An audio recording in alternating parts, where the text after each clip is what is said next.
Assalamualaikum warahmatullahi wabarakatuh. Kembali lagi di channel Marsha Subiakto. Pada kesempatan kali ini kita akan kembali membahas informasi menarik. Kali ini kembali terkait dengan rencana pelaksanaan seleksi CASN, baik itu CPNS maupun P3K di tahun 2024 ini ya. Jadi kabarnya pelaksanaan seleksi CASN, baik itu CPNS maupun P3K, akan dilaksanakan pada bulan Juni tahun 2024 ya. Dan untuk bulan Mei kali ini akan dilaksanakan seleksi CPNS untuk sekolah kedinasan. Padahal awalnya kabarnya pelaksanaan seleksi CASN akan dibuka di akhir bulan Mei, tetapi diundur sampai bulan Juni. Dan semoga tidak mundur lagi ya. Artinya apa yang sudah disampaikan oleh Menteri Pan-RB terkait jadwal terbaru pelaksanaan seleksi CASN tahun 2024 ini bisa dilaksanakan sesuai dengan rencana. Artinya di bulan Juni memang sudah dibuka gitu ya terkait dengan pelaksanaan seleksi CASN tersebut. Dan kali ini kembali ada berita atau informasi menarik berkaitan dengan hal ini.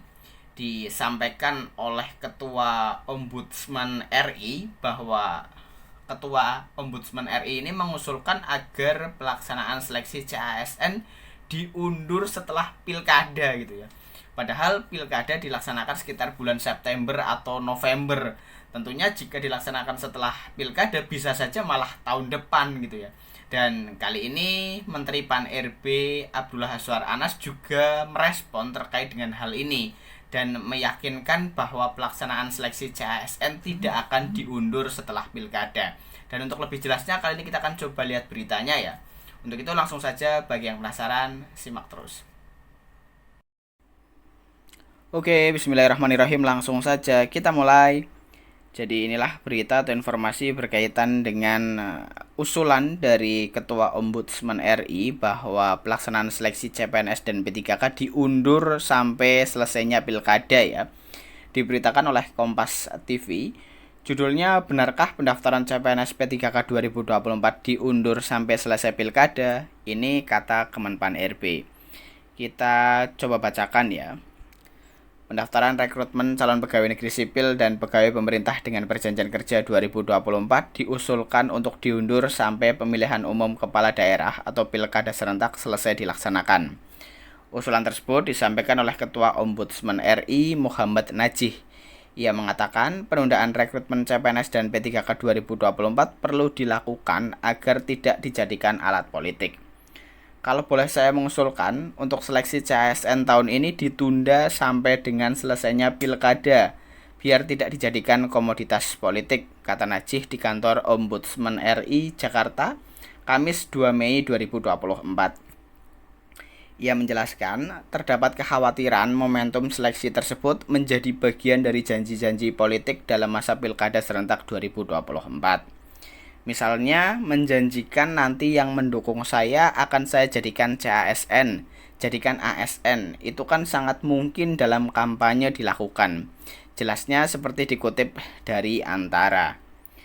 Najih mengatakan penundaan seleksi CPNS dan P3K juga perlu mempertimbangkan pembahasan netralitas ASN dalam perkara perselisihan hasil pemilihan umum atau PHPU Pilpres 2024 di Mahkamah Konstitusi beberapa waktu lalu.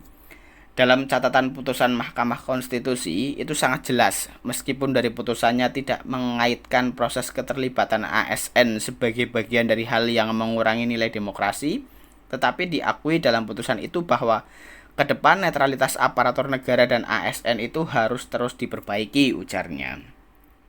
Sebagai informasi, Pilkada Serentak 2024 akan dilaksanakan pada Rabu 27 November 2024 di seluruh Indonesia. Apabila penundaan pendaftaran CPNS dan P3K 2024 disetujui, maka pendaftaran rekrutmen kemungkinan akan dibuka pada Desember 2024 atau bahkan tahun depan. Tanggapan Kemenpan RB. Menteri Pendayagunaan Aparatur Negara dan Reformasi Birokrasi Abdullah Azwar Anas mengatakan, pendaftaran rekrutmen CPNS dan P3K tidak mungkin ditunda karena sudah terjadwal sesuai dengan Undang-Undang Nomor 20 Tahun 2023 tentang ASN. Berdasarkan undang-undang tersebut, menurutnya seluruh proses seleksi CASN tahun 2024 harus selesai selambat-lambatnya pada Desember 2024. Ia mengatakan keputusan itu pun sudah disepakati bersama dengan Komisi 2 DPR RI. Dari sisi regulasi tidak mungkin ini ditunda, kata Anas dalam konferensi pers terkait progres pengadaan ASN 2024 di Gedung Kementerian Komunikasi dan Informatika, Kemenkominfo, Jumat 3 Mei 2024. Terkait pernyataan Ombudsman yang meminta pendaftaran CPNS dan P3K ditunda agar tidak dijadikan komoditas politik pada momen Pilkada 2024, Anas mengatakan proses politik tersebut tidak akan berpengaruh pada seleksi CASN. Selain itu, menurutnya proses seleksi CASN sangat menjunjung tinggi nilai transparansi dan akuntabilitas. Anas mengatakan, proses seleksi dilakukan secara ketat karena setiap peserta akan menempuh 2 alat pemindai wajah. Kemudian, kata dia, nilai dari peserta yang melakukan tes dalam seleksi tersebut akan langsung terpampang di sistem yang bisa dilihat oleh semua orang, sehingga dia pun menjamin tidak ada seorang pun yang bisa menitipkan peserta untuk diloloskan seleksi CASN. Putranya Pak Kepala BKN saja yang membuat soal 2 kali tes juga. Banyak sekali putra pejabat juga yang bikin soal tidak diterima, kata dia.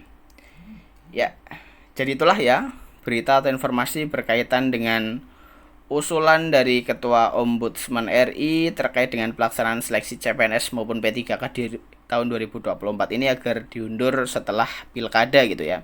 Dan jawaban dari Pak Menpan RB Abdullah Azwar Anas sangat jelas bahwa tidak akan diundur karena sesuai dengan undang-undang di bulan Desember 2024 harus sudah selesai. Dan tidak ada kaitannya pelaksanaan seleksi CPNS dengan pelaksanaan Pilkada. Karena tidak mungkin bisa ada titip-titipan orang gitu ya. Karena seleksinya terbuka, nilainya langsung muncul. Dan tidak bisa pakai joki, tidak bisa dibuat-buat. Artinya seleksi CPNS maupun P3K belakangan ini sangat transparan. Dan hasilnya tergantung dari kemampuan masing-masing individu.